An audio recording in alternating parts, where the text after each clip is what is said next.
Hey Litebreeze, congratulations on 300 subs. My name's John. I'm a newer member, so it's quite possible you have no idea who I am. And that's what these things are all about, right? Saying hello. So, let's see. When I was 5, well, actually, I should start before that. I grew up in a home where my dad played piano and guitar and sang to us a lot. And we grew up in a somewhat stricter Christian home. My parents loosened up as we got older, but a lot of the first music I was really introduced to was like church music or the songs my dad sang and wrote. And then some of my happiest memories as a child is like my dad playing guitar or piano and singing a song that he wrote. I always thought that was really cool. And then about the time I turned 5, I got one of those Suitcase 45 players. I don't know if you've ever seen one of these, probably. But I got some 45s from my dad. And this one's pretty beat up. This isn't the original, but I just got this. This is the Dave Clark 5, Catch Us If You Can. And I wore that 45 out. The original one, I wore it out. That was like probably about my favorite song when I was 5. And I also had this one, which is also the Dave Clark 5, doing Over and Over. And I played that one a ton. 2 I don't have was Jan and Dean's Ride the Wild Surf. And then the other one was The Little Old Lady from Pasadena. And I wore both of those out too. That was kind of like the first time that I heard music that wasn't like church focused, or my dad really kind of did more like folky stuff. So that was the first time I'd moved away from that. And then I was born in the late 70s, and the first movie I remember seeing was The Empire Strikes Back. So I was well aware of the Star Wars soundtrack by that point. So I got that later on. And then, of course, The Dukes of Hazzard was one of the most popular shows on television between boys between the age of 5 and 55, and so I was at least aware of who Waylon Jennings was, as he did the soundtrack song and narrated it. So, and then another record that my parents bought us was a soundtrack from this movie, which is the Muppet movie soundtrack. This is the original one. I'll show you the gatefold. And this is on Atlantic. So, I don't know what the Atlantic label looks like. And in fact, if you watch the new movie, the Muppets, there's a moment where Kermit opens the door and you can see a platinum copy of this record in the back with the Atlantic label. I noticed that the other day because I'm a nerd. But this movie, actually, this soundtrack was really... Why is this thing... Okay, there we go. Was really influential early to my music listening, because I really like all the songs on here. And my favorite then and now is Can You Picture That with Dr. Teeth and the Electric Mayhem.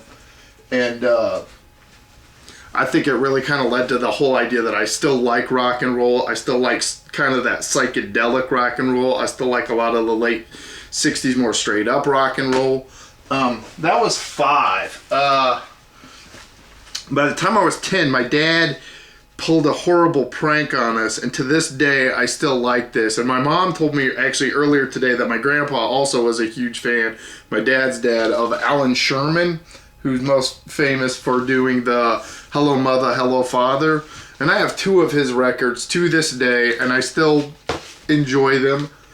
And like I said, because we grew up in a Christian home, a lot of the records that we listened to were Christian music. And this is Larry Norman, and he put out like this Christian blues rock album. And before this, I guess he was like a secular artist. I actually just found that out because of the VC about 2 weeks ago. This is a 10. Sorry, maybe I forgot to say that, 10. This is the first record I ever bought with my own money, which is Stryper's The Yellow and Black Attack. And I blame my older brother on this. But this is his copy, which I swiped while he's at work. But this is To Hell with the Devil, which was probably our favorite record. And this is the special edition one. And then there's the gatefold. And Oz Fox was my hero for about 3.5 more years after 10. And then this record we got from our aunt, which is 12 Top Hits. And the main song I remember off this is The Killer, Jerry Lee Lewis, doing Splish Splash, which me and my brother love that. And then it also has Dwayne Eddy doing Rebel Rouser. And I still think Dwayne Eddy is a great guitar player. And I love pretty much all those guys that played giant hollow body Gretsch. And that was 10. Jumping ahead, my parents had really kind of loosened up. They figured that we were adults, we were going to school and getting decent grades, so they kind of weren't as on us about that stuff. And of course, by then, oldies radio had really started to take over here in the Midwest, so I was familiar with some more of those artists from earlier, like the poppier ones or the more Motown ones, and I started to enjoy that. Oh, I forgot one thing. When I was 10, and to this day, and I just watched it, it boggles my mind, but my dad had checked out the movie Yellow Submarine, which, if you've never seen, is basically a 90-minute LSD trip with Beatles music. I actually started making a whole channel, or like little thing on my channel that's my 5, 10, 15, and you can watch the whole movie right off YouTube if you want to see how tripped out it is, and trust me, you won't be disappointed. So skipping ahead to 15, like I said, my parents had lightened up quite a bit, and I've had this CD since I was 15, and I no longer have the cover, but it's the Beastie Boys' License to Ill, and well, 2 tape cassette copies before my brother bought it for me on CD.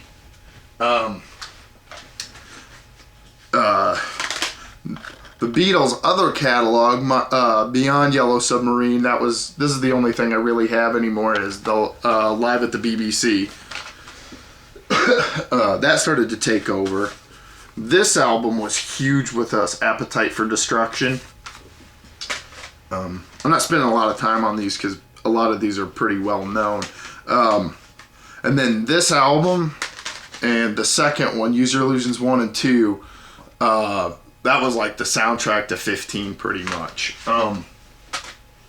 which would be 1992. Also, despite everything we'd ever learned in church about them being Satan worshipers, AC/DC's Back in Black started to be a huge record with me and my older brother.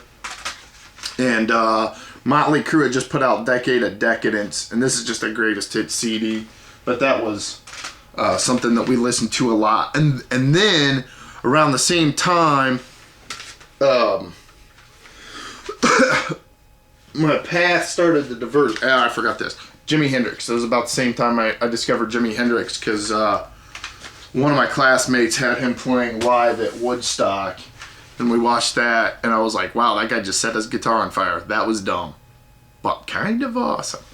So anyway, then about 15, my musical path started to go askew, and I had a friend that told me about this band, which is The Cure, and this is Boys Don't Cry, which is their first album. It's really the only one I find listenable anymore, and I still kind of enjoy this. It's like right at the end of punk, but right before new wave, and it's sort of in the middle. And then one of my friends is like, hey man, can you take this CD and put it on a cassette?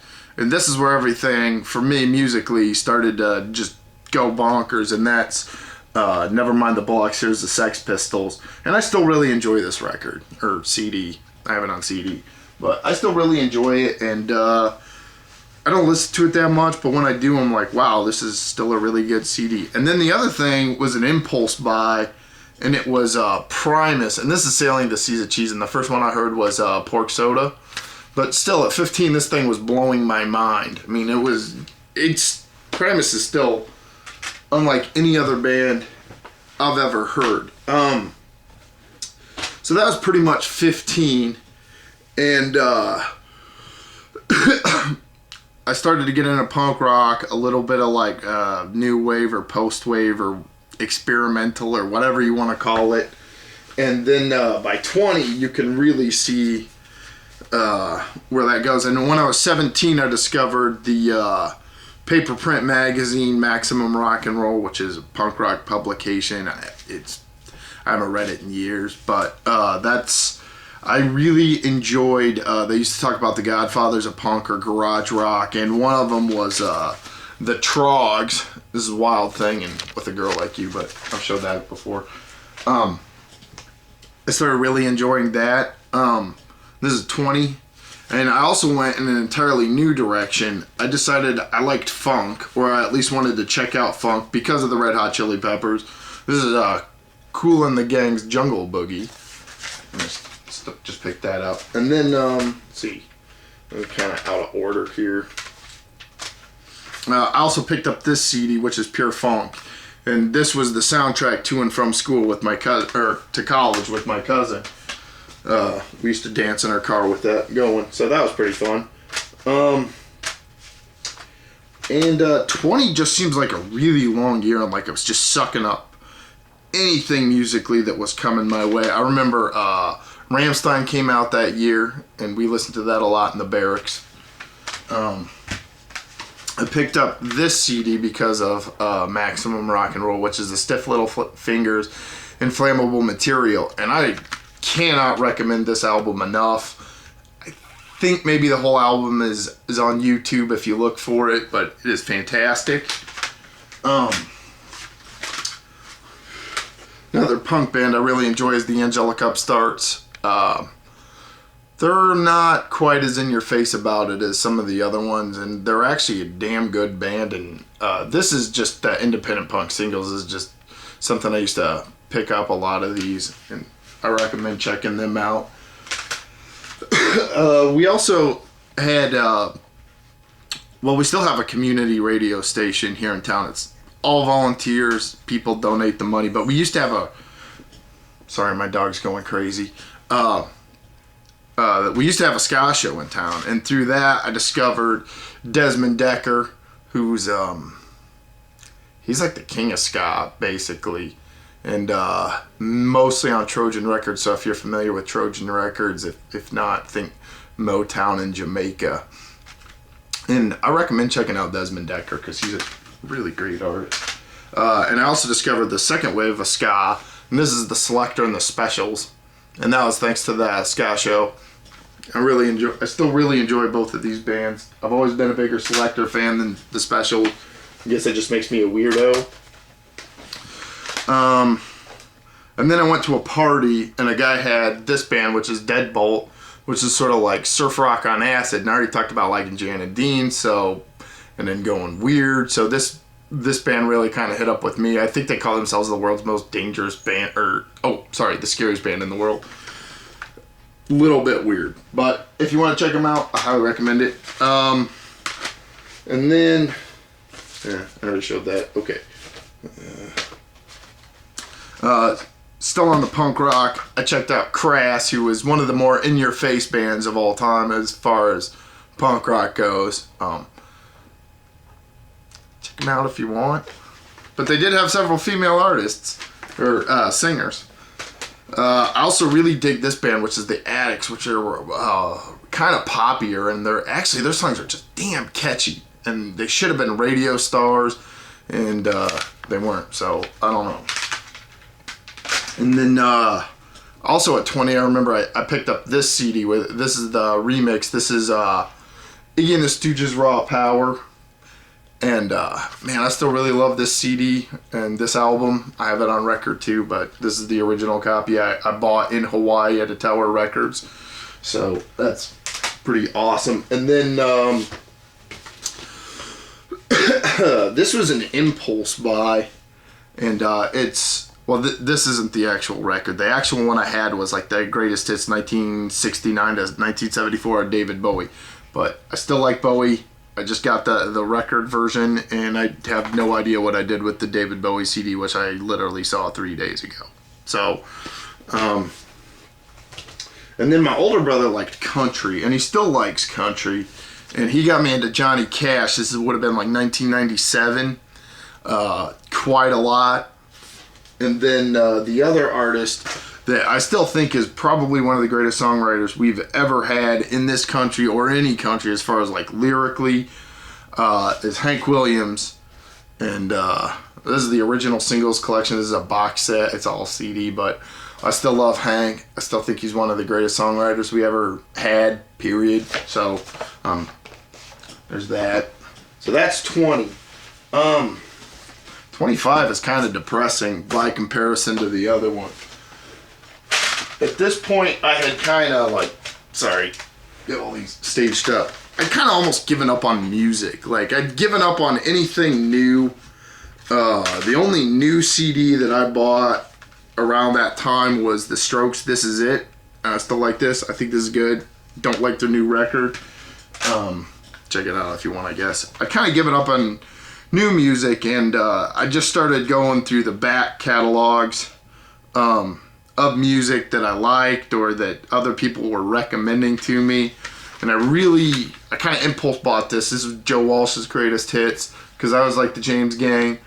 I can't recommend the James Gang enough to anybody that likes rock and roll. I can't recommend Joe Walsh enough to anybody that really likes guitar playing or is a huge fan of the sound of a Les Paul.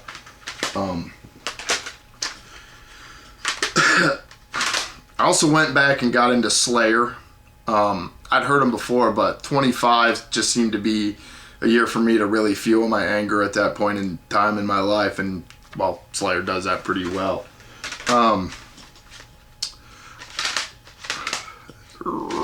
I went back and I got into Danzig. I always liked the Misfits, and it just seemed like a good time to go and check out Danzig beyond just the song Mother, which is about the only song I've ever heard on the radio. But I ended up buying like every CD he's put out pretty much, and I think I'm kind of past that.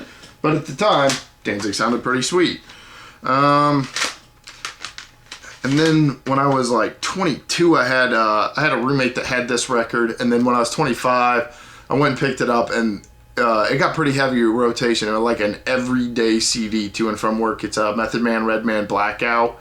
If you like Wu-Tang, if you like rap, I recommend this album. I mean, if you even like it a little bit, I recommend it. And this was like, minus License to Ill, this was the only rap album I literally owned for like 3 years. So I think that this CD is that good.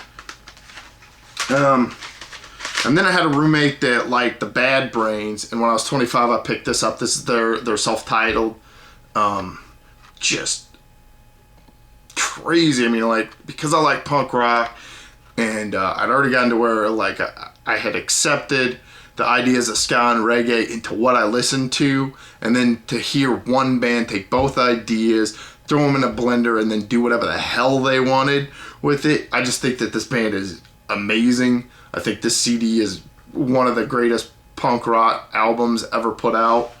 Love it a lot. And then at 25, I also discovered Dean Martin, because who doesn't listen to Slayer and then Dean Martin right after it, and then talk about how badass Bad Brains and Method Man, Redman are. I still like Dean. I think I like Dean more than Frank. Yes, I definitely like Dino more than Frank.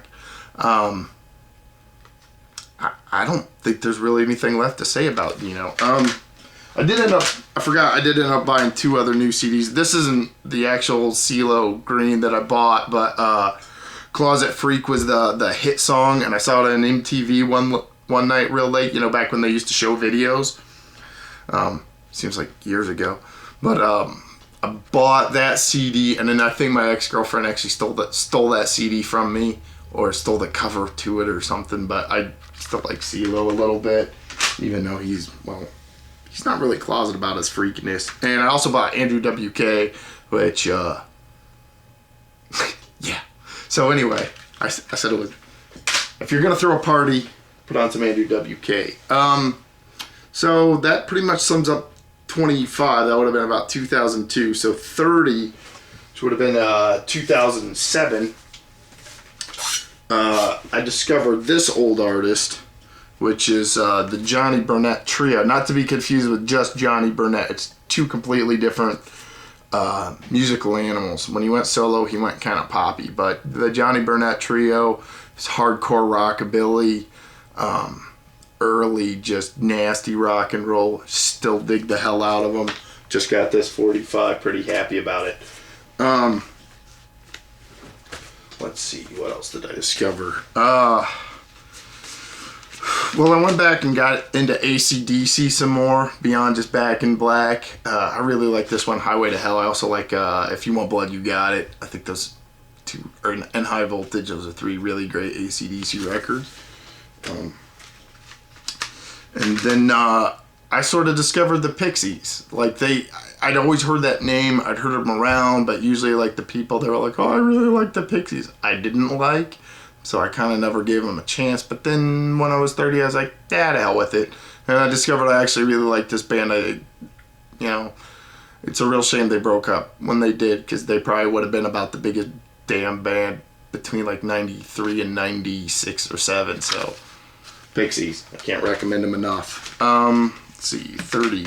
I also went back and got into Pink Floyd, and this is just like a greatest hits, it's echoes, but I really dug this CD. I really dig Pink Floyd. I still like Pink Floyd as far as just being like a really awesome band with musicianship. They're so damn hard to beat. I also discovered this guy, which is Big Sandy, or sometimes it's Big Sandy and his Fly Right Boys. And this CD is a little bit different. This one's more doo-wop, but usually if it's Big Sandy and his Fly Right Boys, it's more like early rock and rockabilly or roots rock. He's a great songwriter, great lyrics, great musicianship, just fantastic. And then I was watching a lot of like those music channels on TV, and I was listening to like singers and jazz, or jazz and standards, and I discovered Madeleine Peyroux. This album's okay. She actually has a better album, but a really great singer. If you like jazz and you like jazz with vocals, I do recommend her music. And then switching gears, I discovered this band, which is Tomahawk. Not on the jazz and standards. Crap, I can't even think. Mike Patton from Faith No More did this. He also was in Mr. Bungle. This is a little bit more experimental, weird, atonal, out there noise, which I like. Not everybody does. And then when I was 30, one of my really good friends passed away from, he'd contracted some weird disease.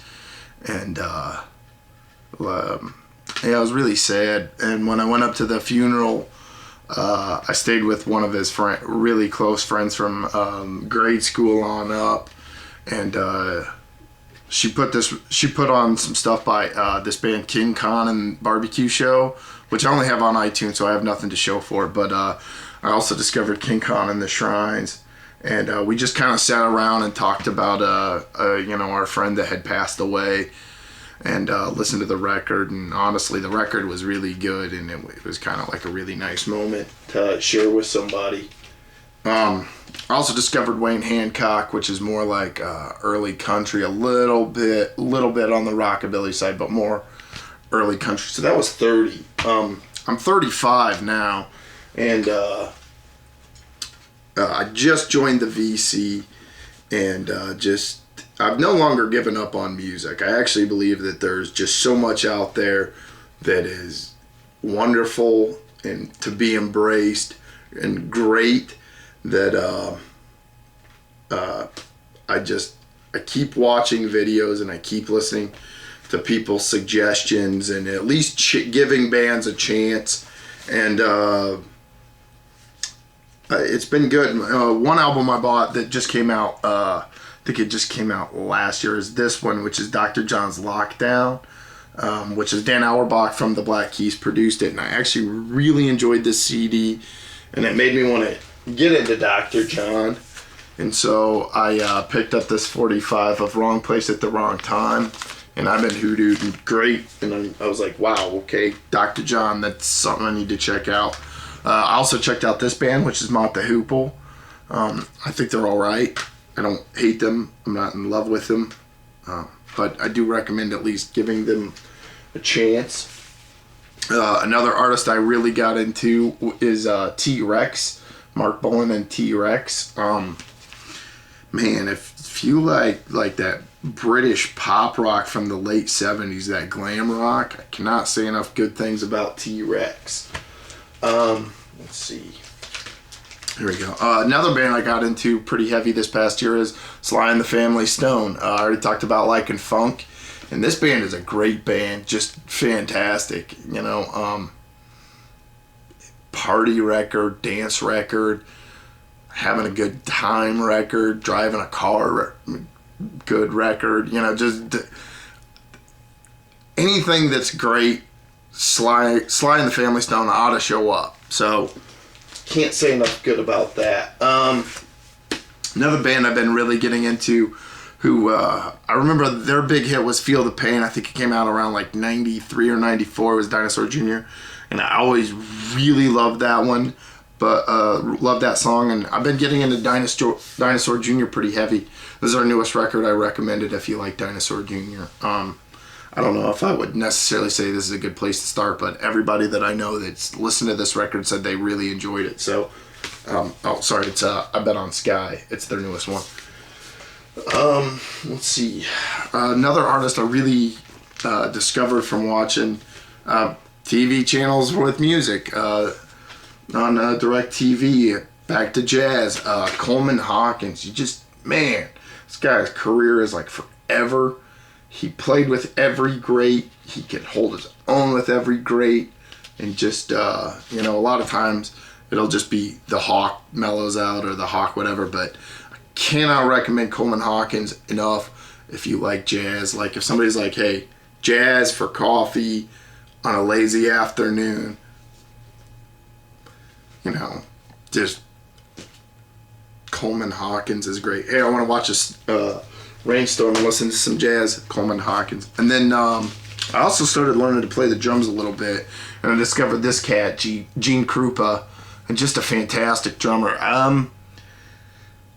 Really, I would say if you want to see the goods right away, just check out him doing Sing Sing Sing with the Benny Goodman Orchestra.